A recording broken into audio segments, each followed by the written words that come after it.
Hi everybody, Alicia with Conservation Nebraska here. This week we're going to talk about wildflowers and native wildflowers specifically. So to start off, I'm going to tell you a couple of wildflowers you might already know that are native to Nebraska, starting with the black-eyed Susan, the bearded tongue wildflower, the desert globe mallow, the lead plant, the cove flower, the golden tick seed, the purple poly mallow, the prairie larkspur, and the spiderwort. So wildflowers and native plants are very important to biodiversity in Nebraska. Biodiversity is the variety of living things in either the world, a certain habitat, or an ecosystem. For Nebraska, there's about 1,500 native flowers and plants. There's about 400 of those that are at risk, and then about 7 or 8 that are legally, federally.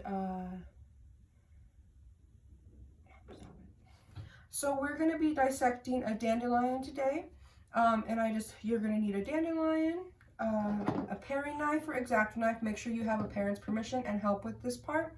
I have a paper that is divided into our 8 sections we're going to be dissecting the wildflower in, from the petal to the sepal to the ovary, which includes the style and stigma, then the stamen, which includes the anther and the filament. So to start off, I'm just going to use my paper and I'm going to get my paring knife, and what we're going to do is just cut our dandelion right in half. So just from that, you're going to see that this is the pedicel, or what we call the stem. Then we have our receptacle, which is just this little part right here. And then here will be the ovary. There's many ovaries right here. And then up here would be the stamen. And then we have our petals on the outside, and then the farthest out, the green, would be the sepals. So we're gonna just go ahead. I have some tweezers here. I'll pull out one of the ovaries, or a couple. So at the bottom here, you can see that the white part would be the ovary, and it's kind of circular. And then as you go up, you have the style, and then the top part would be the stigma. So I'm gonna kind of separate these guys into just one. So down here would be the ovary. I'm going to separate that from, so that's the ovary. It's kind of hard to see on the white paper.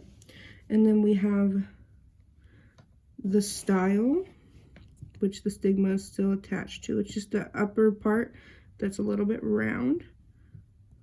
So there's the style, and then here is our stigma. And then we're going to go back to our dandelion, and I can remove one of the petals here. That's our petal. Dandelions are made up of a bunch of different petals and ovaries. Some flowers, you'll be able to see a very clear difference, but with wildflowers, they can be small bunches like this that they kind of blend together. Then here's the sepal, which I can remove with the tweezers, or you might need your paring knife.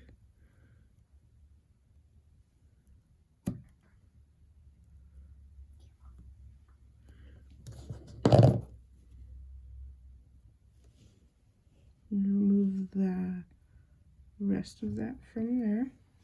So that would be our sepal, and that protects the petals and the ovary and everything on the inside of the plant before the plant blooms. And then we'll get the stamen, which is the male reproductive part of the plant. The ovary, the style, and the stigma are all a part of the female reproduction of the plant. So the stamen will be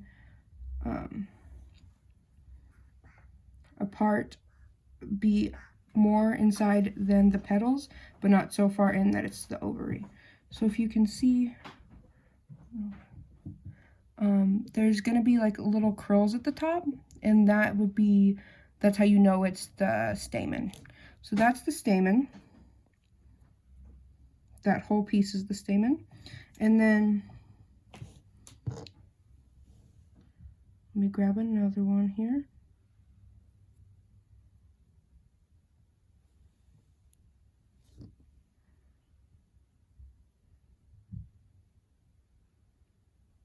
So the filament would just be the long piece of the stamen, and then the little curls at the top would be the anther. So I'm just going to remove the anther from the filament. These are really little pieces. So this would be the filament, and you can see just those little curls right there on the paper are the anther. So that is the dissection of the flower. So you have your sepal that protects the plant before it blooms, and then it kind of just curls under. And then you have the petal, which protects the ovary and the stamen. And the ovary is the innermost part of the flower and the female reproductive system in the plant. Then you have your style, which is the lengthwise coming out from the ovary, and then the stigma, which is the circular on top, the round piece on top of the style. And then the stamen, which is the male reproductive part of the flower, is the whole curly piece and the little filament. So that would be the filament is the largest piece, and then the anther is very small, and it's going to be kind of curled at the top. Okay, so now that we've dissected our flowers, we're going to go ahead and make some wildflower seed bombs. So seed bombs are really fun because what you use for a seed, you make the seed bombs, and then what you can do with them is maybe if you're in the car or taking a walk and you see some empty like flower beds, or you have empty flower beds yourself and you don't want to really go through germinating seeds and maybe not having them work, you could use a seed bomb instead. So what you need for the seed bombs would be some soil, preferably not potting soil.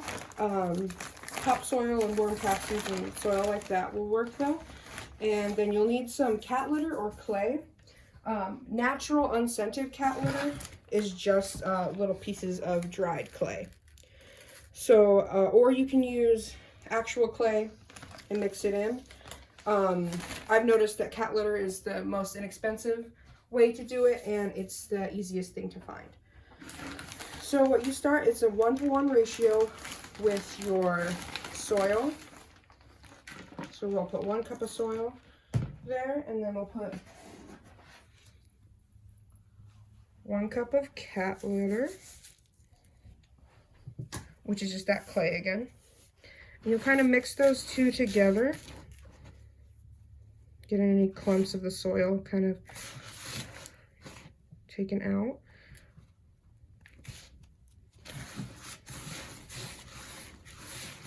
And then about a cup of water, so it's a 1-to-1 ratio of everything. So the water is to wet the soil and the cat litter, and it'll make the cat litter back into that clay, so it won't be dry anymore. So you don't want to use like non-clumping cat litter, because that would not have that clay in it. So you're kind of just going to work these together. And if you need to add more water, you can. If you have a little bit of a dry spot. You don't want it to be too wet or too dry. So if you notice that it's getting too wet, you can add more cat litter or soil. Mine's coming together pretty nice here. Still a little wet, and I still need to mix it together. Like you can see that if you can see the white of the cat litter a lot, you know you have a little bit more mixing to do. And you can use a spoon for this, or you can get dirty with your hands. So just make sure it's all mixed in. And then you kind of have almost a paste, but a little bit thicker than a paste, that you can mold into a ball. So we're gonna just make ours into like a little pancake. And what I have are some wildflower mix from a local nursery. So you want to go to a local nursery to get your wildflower mix. So, and you can even ask somebody who works there if they have Nebraska native plants or wildflowers, and they can point you in the direction of which seeds you need. So you're just going to take a couple of seeds and you can put them kind of just in the center there and kind of smash them in, and you can grab a little piece and kind of encase them like that, and then you'll just make them into a ball.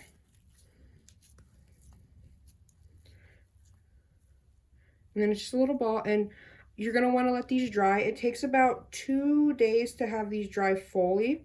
If you put them just in a sunny spot, or like on a windowsill, they will dry pretty easily. You can see kind of that seed coming out.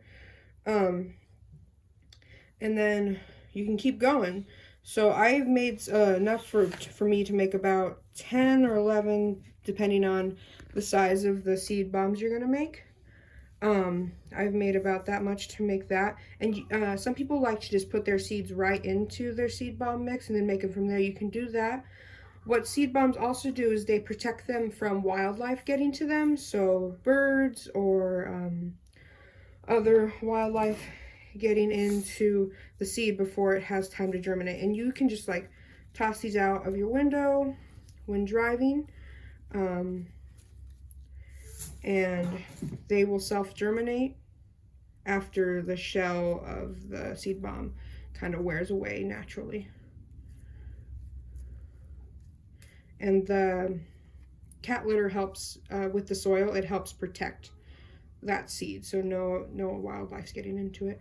But those are the seed bombs. And then once these are dry, you can store them in a paper bag or in a cool, dry place before you throw them out.